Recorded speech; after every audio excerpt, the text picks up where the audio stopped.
El GATT, que significa en la traducción al español Acuerdo General sobre Aranceles Aduaneros y Comercio.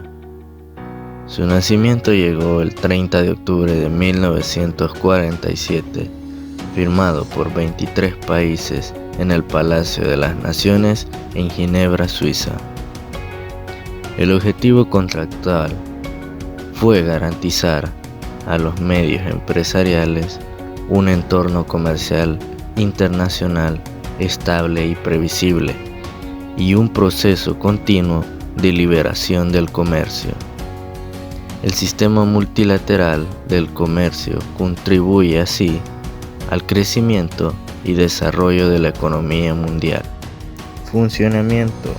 El GATT se basa en las reuniones periódicas de los Estados miembros en las que se realizan negociaciones tendientes a la reducción de aranceles. Según el principio de reciprocidad, las negociaciones se hacen miembro a miembro y producto a producto. Mediante las negociaciones, la presentación de peticiones acompañadas de las correspondientes ofertas de los países miembros. El GATT fue temporalmente un acuerdo multilateral diseñado para proveer un marco regulatorio y un fórum para negociar reducciones arancelarias al comercio entre naciones. Durante la década de 1960, el GATT contribuyó a un crecimiento mundial debido al éxito en las continuas reducciones de aranceles.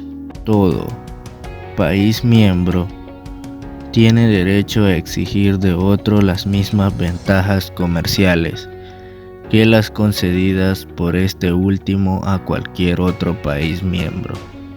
Pero de 1970 a 1980 tuvo una crisis acelerada debido a la reducción de los aranceles a niveles muy bajos, lo cual inspiró a los gobiernos de Europa y Estados Unidos a idear formas de protección para los sectores que se enfrentaban con una mayor competencia en los mercados, creando altas tasas de interés. Por eso el GATT actuó de tres maneras. 1. Como conjunto de normas convenidas multilateralmente, reguladora del comportamiento general de los gobiernos, configurando esencialmente las reglas de tráfico del gobierno. 2. Como foro de negociaciones comerciales, en donde el entorno comercial se liberalizó y se hizo más previsible al abrirse los mercados nacionales y ampliarse las normas. Y 3. Como tribunal internacional en el que los gobiernos pudieran resolver sus diferencias con otros miembros del GATT. Países fundadores del acuerdo GATT.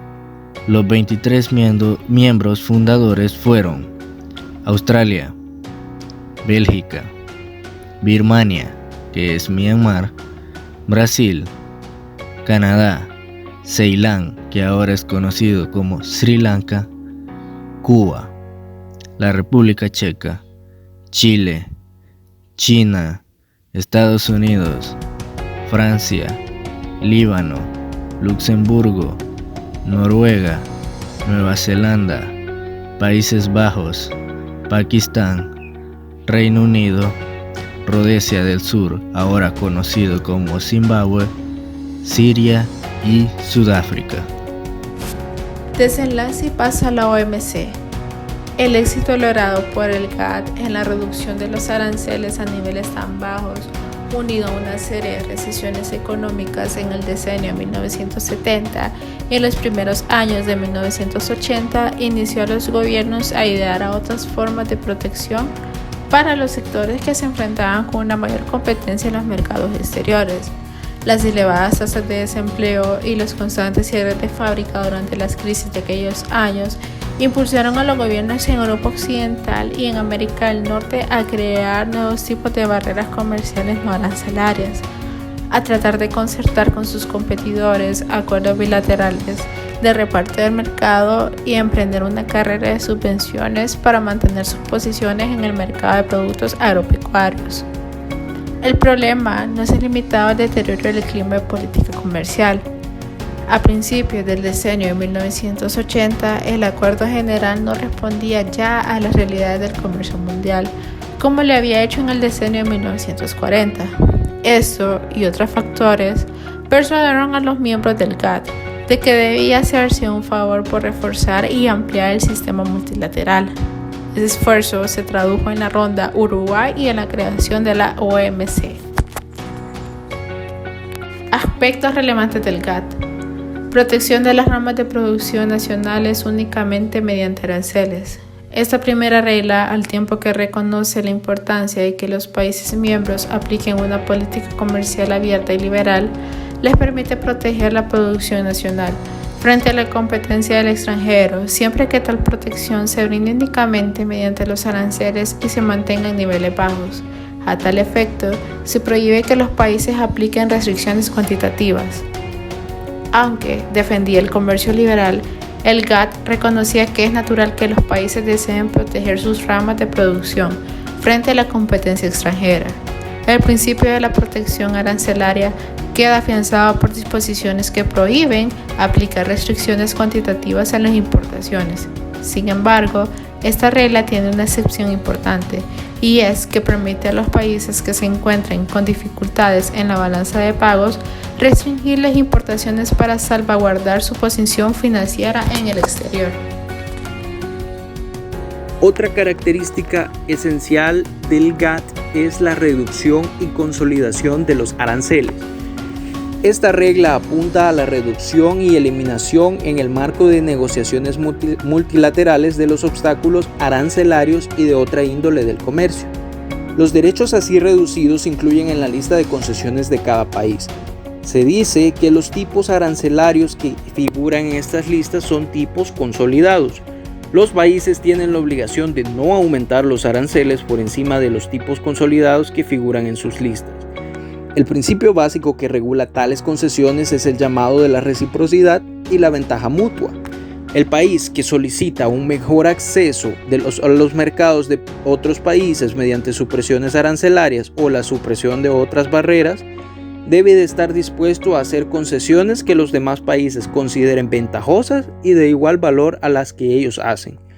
Los países que han alcanzado etapas más avanzadas de desarrollo están obligados a hacer contribuciones y concesiones en forma de reducciones arancelarias mayores a los que se encuentran a niveles bajos de crecimiento económico. También podemos mencionar que el GATT como aspecto relevante cuenta con una cláusula de amparo de la nación más favorecida, o también conocida como el principio de la nación más favorecida. En palabras sencillas, esto significa que un país miembro, si otorga a otro una ventaja arancelaria o de otra índole respecto de un producto, debe de manera inmediata e incondicional extenderla al producto similar de otros países. La obligación de otorgar el trato de la nación más favorecida se aplica no solo a las importaciones, sino también a exportaciones de un producto que lleven un mismo destino. Esto se debe de percibir como al arreglo a la misma tasa también sobre las exportaciones de este producto para los demás destinos. Además, la obligación de este trato no se limita a los derechos de aduana, también se aplica a las cargas que cualquier clase impuestas a las importaciones y exportaciones, a los métodos de extracción de los derechos de aduana y de esas cargas, a los reglamentos y formalidades relativos a las importaciones y exportaciones, a los impuestos y gravámenes internos sobre los productos importados y a leyes, reglamentos o prescripciones que también afecten su venta.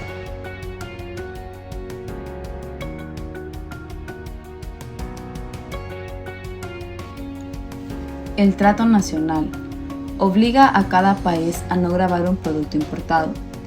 Una vez que ha entrado en el mercado nacional, después de satisfacer los derechos de aduana en la frontera con impuestos internos más elevados que los que gravan el producto nacional similar, dicho de otro modo, el principio impone a los países miembros la obligación de dar a los productos importados el mismo trato que a los productos similares fabricados en el país. ¿Cómo contribuyen en los procesos de globalización o internacionalización de las empresas? A partir de la revolución industrial se desarrolló el comercio internacional. La industria y el comercio se transformaron con el avance en las técnicas de producción, de comercialización, el desarrollo de los medios de transporte, el crecimiento de la demanda de productos y una generación fecunda de inventores que buscaban soluciones prácticas a todas las necesidades de los consumidores. Antes de la Segunda Guerra Mundial, la primera manifestación de internacionalización se presentó concretamente con los flujos comerciales, es decir, con las exportaciones e importaciones de bienes y servicios. Después de la Segunda Guerra Mundial, los flujos comerciales crecieron debido a los acuerdos del GATT y se da la segunda manifestación de la internacionalización de la empresa con los flujos de inversión directa de un país a otro. Con estas expresiones, el comercio internacional se formalizó y a través de mecanismos de control se consiguió delimitar la actividad comercial. Se fijaron las reglas del juego y se establecieron restricciones proteccionistas con la inversión de los gobiernos y los bloques económicos.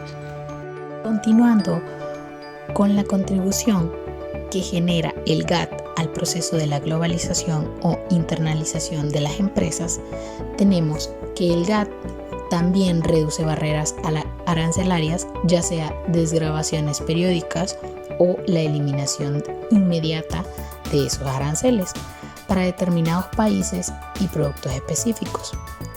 Las negociaciones del GATT se realizan de manera bilaterales, lo que significa que ambas partes recibirán los beneficios del libre comercio. También las empresas contarán con mayores oportunidades para posicionarse en mercados extranjeros gracias a menores tasas impositivas, costos de transacciones menores y con ello también traducen a precios más competitivos.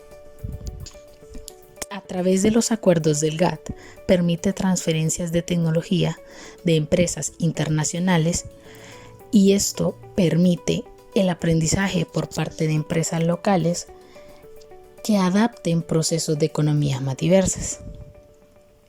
Esto quiere decir que un proceso de internalización se ve favorecido por todas estas políticas que buscan ampliar el comercio internacional y reducir los obstáculos que estos puedan tener.